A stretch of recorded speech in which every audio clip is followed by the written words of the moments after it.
Hello. वाणी की देवी वागेश्वरी के चरणों में नमन करते हुए मैं संजय यादव दो शब्द आपके बीच बोलना चाहूँगा। आज की सभा के सभापति श्री सियाराम सिंह जी,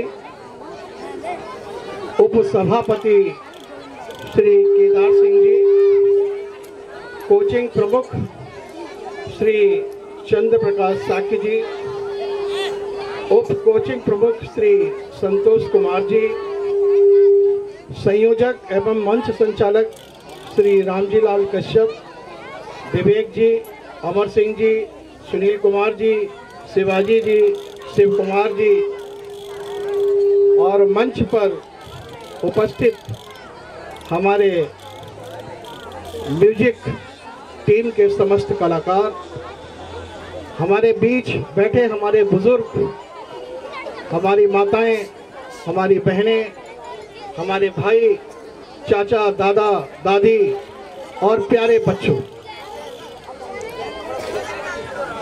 आज हम आपसे कुछ बातें करेंगे और वो बातें बड़ा प्रैक्टिकल करेंगे। आज का दिन जो हम सब मना रहे हैं वो आपको पता होगा कि 26 जनवरी 1950 को, जैसा कि अभी श्री रामजी लाल सर ने आपको बताया था कि 26 जनवरी 1950 को हमारा संविधान देश का लागू हुआ था। वो संविधान है क्या? क्या है ये संविधान? बच्चे बड़े प्यार से सुनो। संविधान को मैं बहुत संक्षेप में आपको बताता हूँ। एक ऐसी कानून की किताब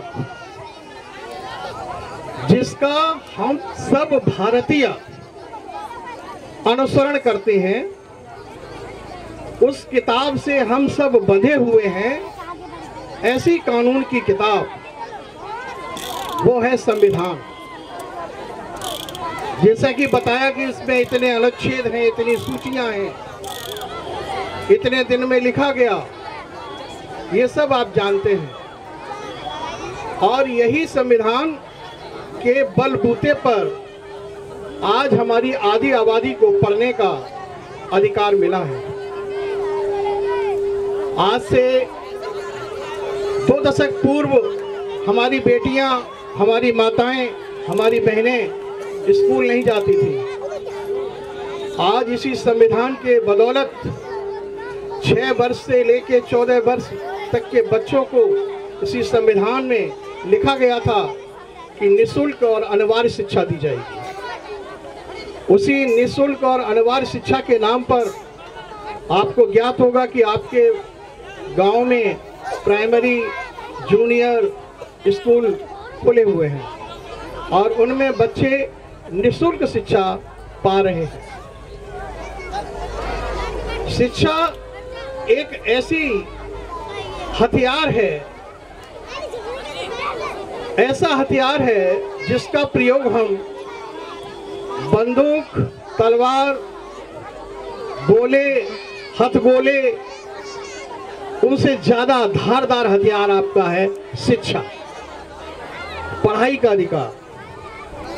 जिनको पढ़ना आ गया, जिनको समझना आ गया, जिनको लिखना आ गया, उनको सब कुछ आ गया।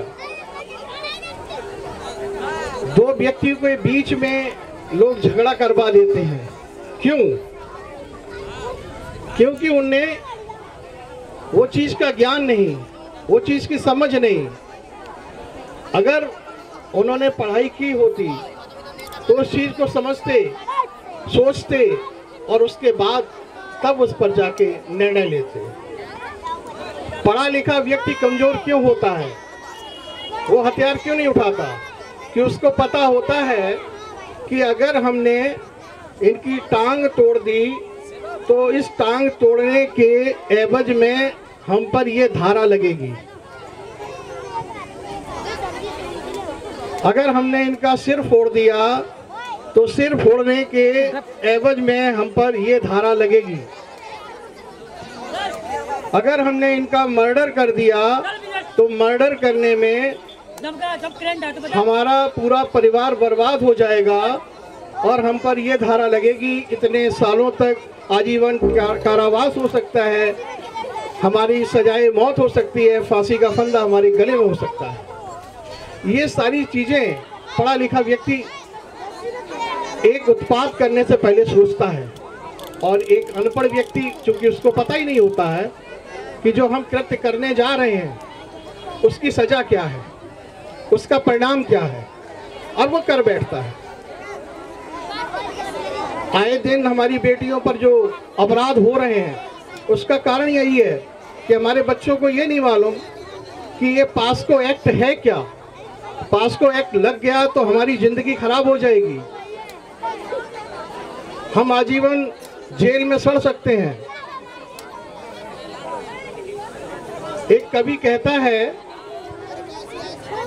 हालांकि मोदी जी का भी नारा है कि बेटी पढ़ाओ और बेटी बचाओ, और मैं कहता हूं कि बेटों को पढ़ाओ और बेटों को भी बचाओ। ऐसा नहीं है कि बेटी पढ़ाओ बेटी बचाओ, बेटों को भी पढ़ाओ और बेटों को भी बचाओ। कारण क्या है कि हम बेटी अगर घर से निकल जाती है तो पूछ लेते हैं 2 घंटे कहाँ रही, लेकिन कभी बेटा घर से बाहर गया तो आपने पूछा बेटा तू कहाँ रहा? क्योंकि उसको स्वतंत्रता का अधिकार दे रखा है हमने। वो रात को लेट आता है तो हम कभी नहीं पूछते कि तू कहाँ रहा बेटा, 2 घंटे 3 घंटे, अब क्यों आ रहा है घर में, इतनी लेट नाइट क्यों आया भाई? अगर बच्ची 2 घंटे के लिए रात में चली जाए तो आपको चैन नहीं आता, लेकिन आपका बेटा अगर चला जाए 2 घंटों को तो आप सुकून से सो जाते हैं।